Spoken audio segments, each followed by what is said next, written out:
กับสบายดีนะทุกคนวันนี้ไกมากินอาหารกับอาจารย์และหมู3 คนเนาะรวมกันเป็น5 คนเนาะมีไผแน่คืออาจารย์มาจากยุงเงียน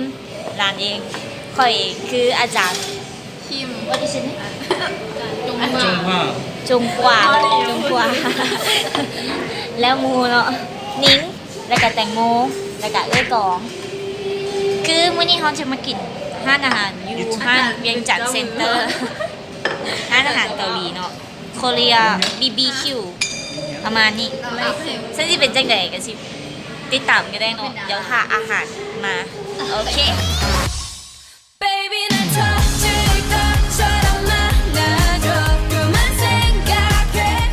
ตอนนี้อาหารมาแล้วเนาะอาหารมาแล้วอาหารมาแล้วมีอย่างแน่เนี่ยมันเพ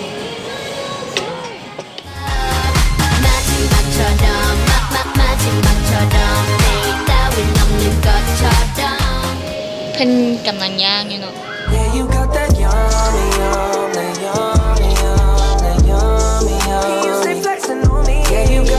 นี่คือคำแรกเนาะเสร็จปุ๊บพอต่อเข้าแล้วเลยที่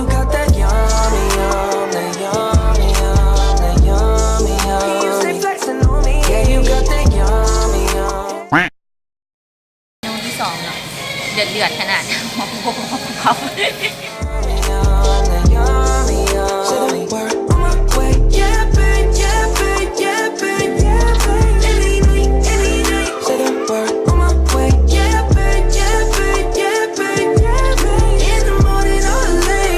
ปี3ลาดมันลงไปเยอะลอยมาก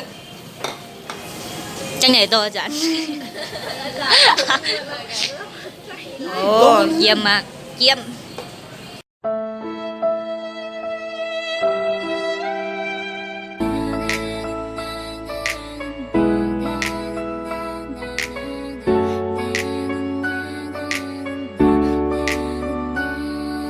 เจ้าอยู่แห่งคนใดเขาจะตามหาเจ้าบง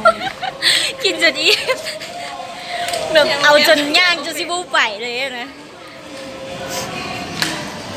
ย่างแบบนี้ไปกินใส่ต่ออาจารย์ไปกินใส่ต่ออาจารย์ไปกินใส่ต่อไปกินใส่ต่อ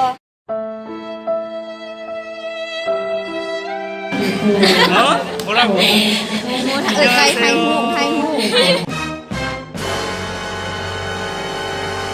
ต่อไปเนาะเขาจะไปกินกาแฟอาจารย์เพิ่นสิพาไปว่าสิไปมุมใดนั่นแหละติดตามตอนต่อไปเนาะโอเคบายบายทุกคนเดี๋ยวสิไปตอนต่อไปว่าสิไปมุมใดกันแท้ไปกินกาแฟมันบ่ไอ้กล่องสิไปกินกาแฟเยี่ยมมากอีโมกับอีหนิงดิเจ้าอยู่แห่งคนใดเขาจะตามหาเจ้าบงว่าเจ้าอยู่ใส่คอยจะไปหาเจ้าถึงไผคนนั้นเจ้าเป็นแค่ความฝันคอยก็มี feeling ปั่นให้อยู่น้ำกันเจ้าคือคนที่คอยตามหามาแส